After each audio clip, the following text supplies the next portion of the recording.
はい、こんにちは、太郎です。今回はガレージからお送りしてまして、これです。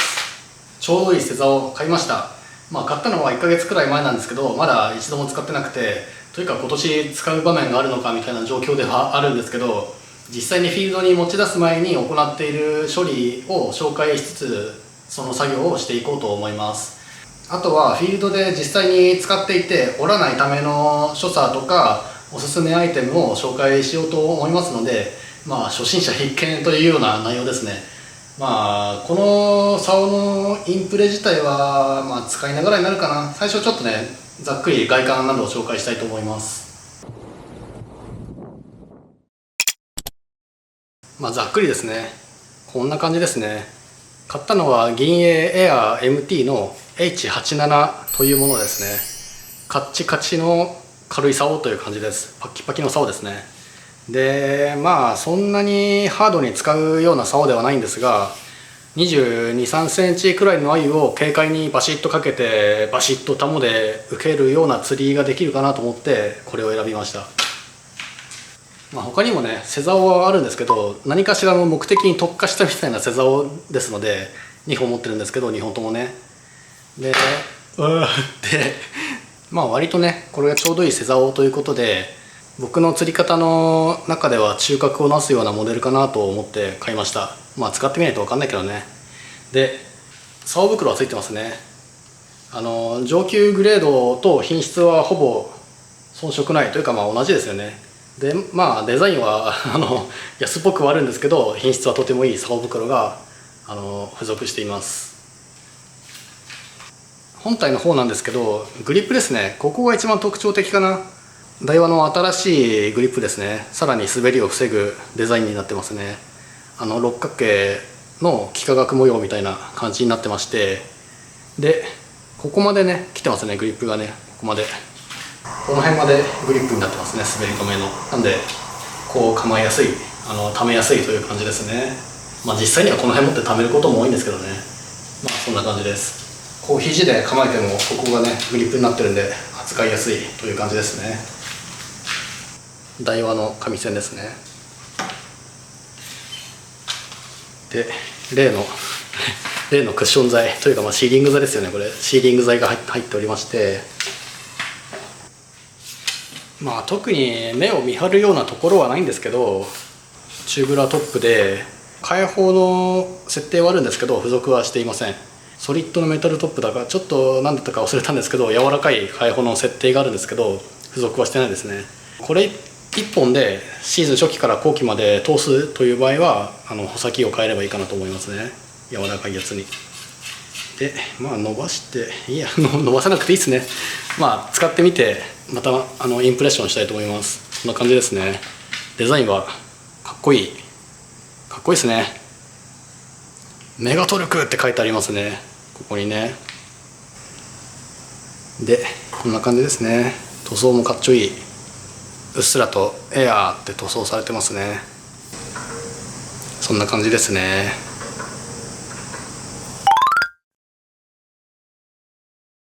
では続いてフィールドに持ち出す前の処理をしていくんですが、何をするかというと、要はコーティングと、あとは継ぎ部分のロッドフェルルワックスの塗布ですね。この2つだけですねをやっていきます。とりあえず竿をばらしまして、でこの作業はねやっぱり広いところでやるのが吉ですね。うちの中だと座敷とかあるお家だったらいいんですけど、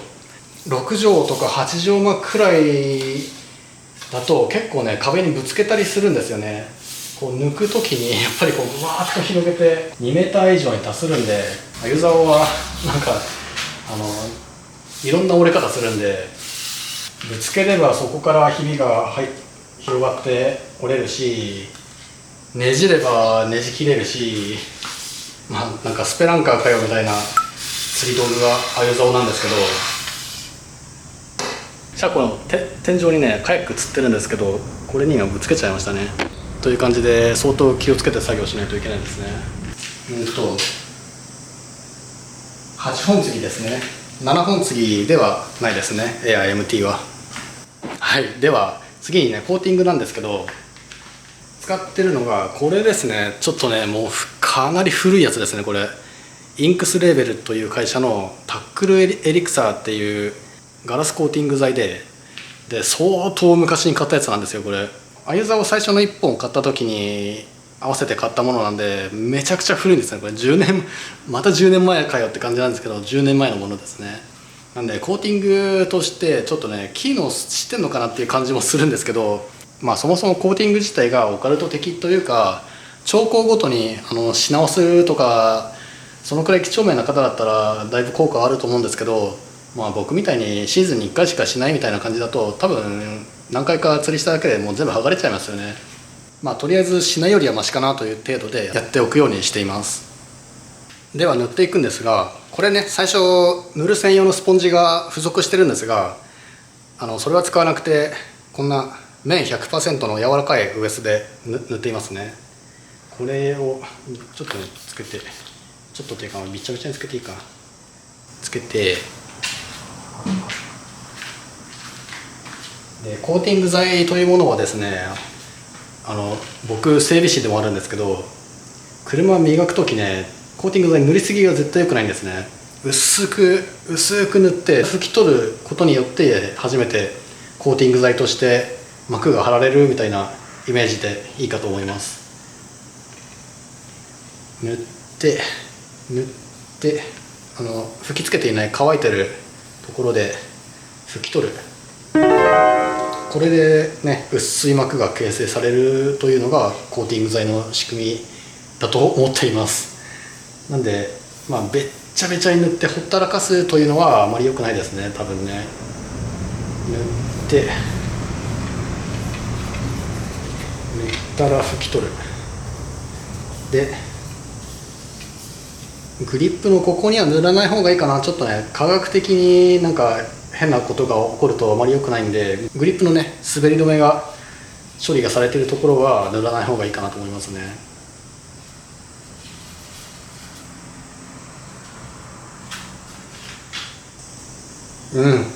もう塗装してある1番なんでね、塗装面が相当すべすべなんで、まだちょっとコーティングの効果が出てるのか分かりづらいんですけど塗っておきました。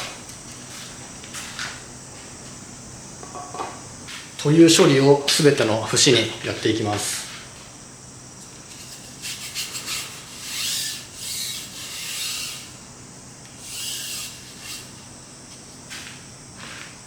でこれもねコーティング剤の種類によるんでしょうけど、車の場合なんですけど、塗装面とかツルッツルの面にはコーティングの皮膜が形成されるんですけど、無塗装の樹脂とかっていうのはなかなかコーティングの膜が形成されなくて、このアユザオの塗装もねツルッツルに塗られてるわけじゃないんで、このクラスの竿はね。なんでコーティング剤の膜がちゃんと形成されてるのかなっていう疑いはあるんですけど、若干スベスベになったかな。塗ってないとこに比べればスベスベになってるんで、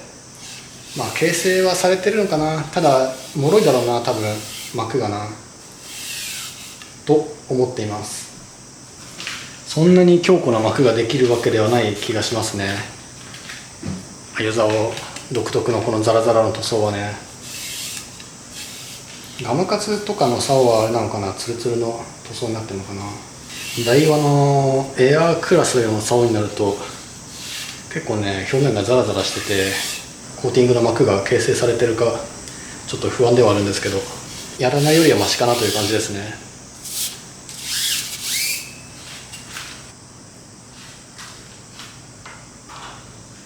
はい、というわけで塗り終わりました。内側はね塗るという方もいらっしゃるかと思うんですが、僕は塗ってないんですね。なぜかというと面倒だからです。面倒だからというのもあるんですけど、やっぱりねコーティング剤はツルツルの面に塗って膜が形成されるっていうイメージが強いんで、カーボンそのままの内側をね塗ってもそんなに効果はないんじゃないかなと思ってまして、面倒ということも相まって塗ってはいませんね、僕はね。はい、というわけで続いてねフェルールワックスを塗っていきます。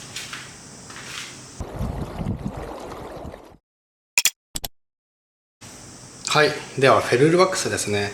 これはもう超定番品ですね。スミスのロットフェルールワックス、名前のままの商品ですね。ほぼろうそくのロウみたいな成分なんで代用できるという説もあるんですけど、一応専用品のフェルールワックスを使っています。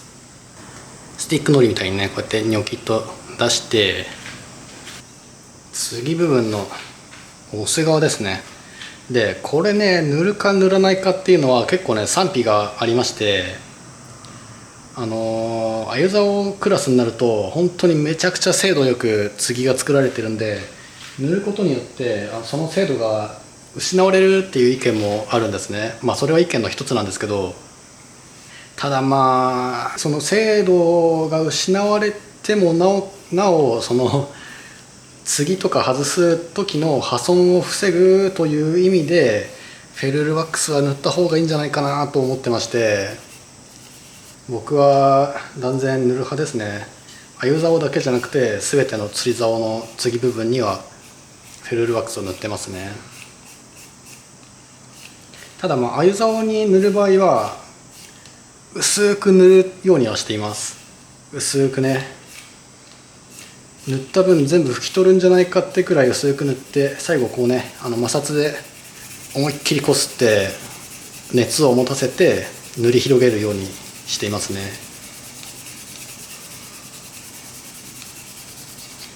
ちょっとね触ってみてしっとりした感じになりましたね。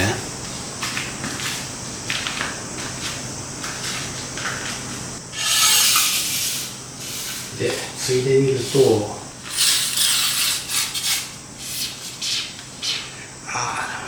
もうちょっと厚く塗った方がいいかな。グニッとなる感覚が大事ですね。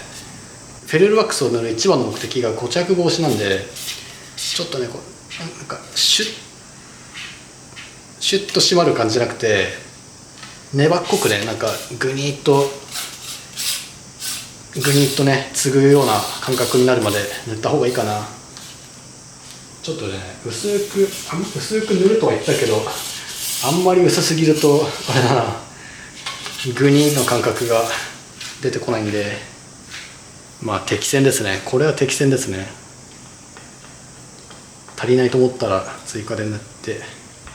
でウエスもね、この磨く時に使う場所ですね。ここ同じところで磨き続けてるとウエスの方もねワックスが染み込んで熟成してくるんで、他の節を塗る時ねやりやすくなりますね。塗り込みやすくなります。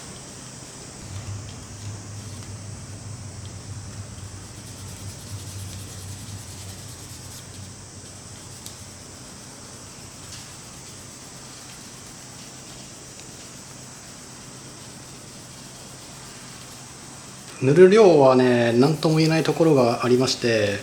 継ぐ外すをやっていくうちに内側にもワックスが移って、継ぐ時のねグニっていう感覚がなくなり始めたらまた塗り足して、ちょっとずつ育てていくみたいなイメージかな。ちょっとやりすぎな気もするんですけど、とにかく固着だけは避けたいんでかなり気を使ってますね。継ぎ部分のワックスの塗布に関しては。なんとも言えないなんとも言えないな。これでやってみるか。ちょっとねシュッという感覚があんまり気持ちよくないんだよな。本当はねあんまり薄く塗り広げないでべちゃっとつけた状態で継いだり外したりを繰り返すと次第にちょうどいい量に収まっていくんですけど、アユ竿なんでね、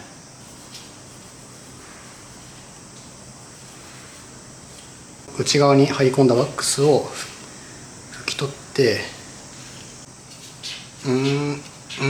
正直っていう感じではあるんですけど、次の精度の兼ね合いもあるのであまりたっぷり塗らないでこのくらいにしておきます。継ぐ外すをね繰り返すうちにいい具合になっていくかと思うので、使って熟成させるっていうイメージでしょうかね。では他の節にも塗っていきます。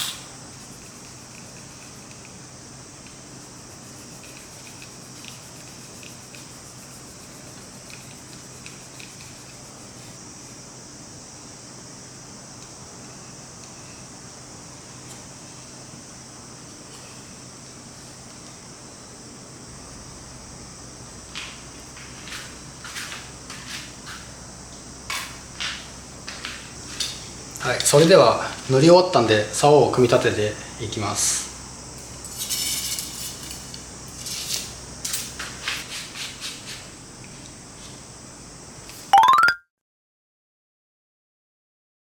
はい、では続いてね、初心者の方向けに竿を折らない所作についてちょっとね1個だけ紹介しておきたいと思います。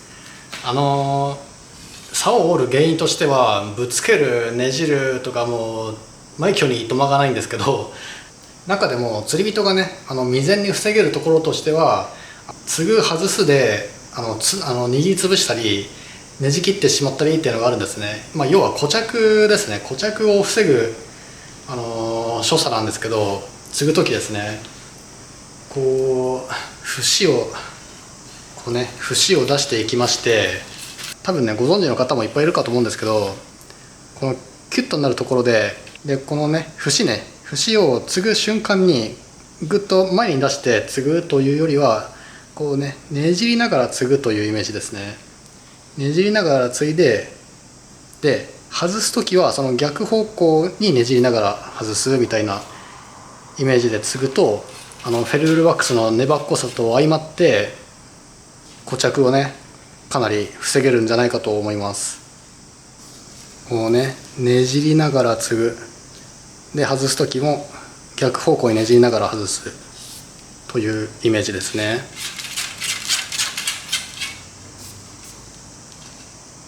ねじりながら継ぐ、ねじりながら外すっていうイメージで取り扱うと、次の時のトラブルが少ないんじゃないかなと思います。でこの持つところもこんな感じに距離を空けすぎてしまうと、やっぱりねじりの力がめちゃくちゃこの辺にね働いて折れやすくなっちゃうんで、できるだけこの根元付近ですね、両手をできるだけ近づけて根元付近を掴んで、こうねじりでね最初の動きを得るっていうか、少なからず竿を継いだ状態っていうのはめちゃくちゃ簡単に言えば固着してる状態なんですけど、その固着を外す一番最初のこの動きをこのねじりで得るみたいなイメージですね。まっすぐね継ぐともう固まってしまったらどうしようもなくなるんですけど、ねじるイメージで継ぐと一番最初の数ミリの動きを得やすいんで固着を防げると思います。フェルールワックスの粘っこさと相まってね、という感じですね。今回紹介するのは。はい。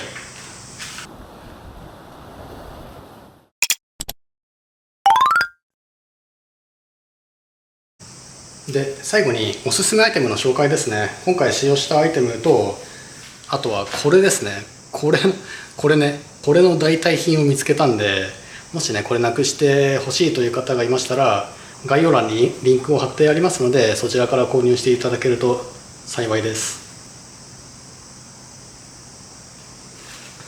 はい、では続いてロッドスタンドですね。ロッドスタンドもね星の数ほどあると思うんですけど、これが断然おすすめですね。まず変なロゴとかがないシンプルなデザインなのが結構僕好みで、材料がね MDF 材っていって木の集成材なんですね。カチッとしてはいるんですけど、なんとなくこうね弾力のあるような感じの材料で、アルミとかそういうものは使われていないので、繊細な鮎竿の保管にはこれが断然おすすめかなと思いますね。鮎竿の保管と、あとメンテナンスにはね。ちょっとね水が滴った跡があったりして若干小汚いんですけど、大変おすすめです。あとは再三にわたって同じものを紹介してる気がするんですけど、固着外しシートですね。これは必ず携帯しておいた方がいいです。でこれはもらい物でもう商品名も何もわからないものなんですが、代替品としてほぼ同じ感覚で使えそうなものを見つけたんで、それを概要欄に貼っておきます。っていうのも何回も言ってはいるんですけど、聞きが来た方は申し訳ありません。でこれを使う時の注意点ですね。固着外しシート、文字通り固着を外すのに使うんですけど、この固着してしまった節ですねのこっち側とこっち側を握ってでひねるんですけど、節の継ぎ目ギリギリのとこにシートをねかぶせてしまうと、こうひねって戻した時にこの節の隙間の中にですねこのシートが巻き込まれていくっていうとんでもないトラブルが発生することがあるんで、ちょっとね距離を空けて巻きつけて、で実際に握るのは節のギリギリといったのが正しい使い方かなという感じがしますね。シートはこの節の継ぎ目から若干こっちにね距離を置いたところにかけて、で小指を節のギリギリのところを握るみたいな感じですね。で手前に若干戻す力を加えながらぐっとひねって、最初のね数ミリを動かして固着を解消するという感じですね。であとはこのフェルールワックスですね。これも動画の概要欄にリンクを貼っておきます。であとコーティング剤ですね。これはもうだいぶ古い品物なんで、もう取り扱いがないのかな、廃盤なのか分かりませんが、代わりのコーティング剤なんかいくつかピックアップして概要欄にリンク貼っておくんで、もし竿のねコーティングやってみたいという方がいましたら、そちらから購入していただけると幸いなんですが、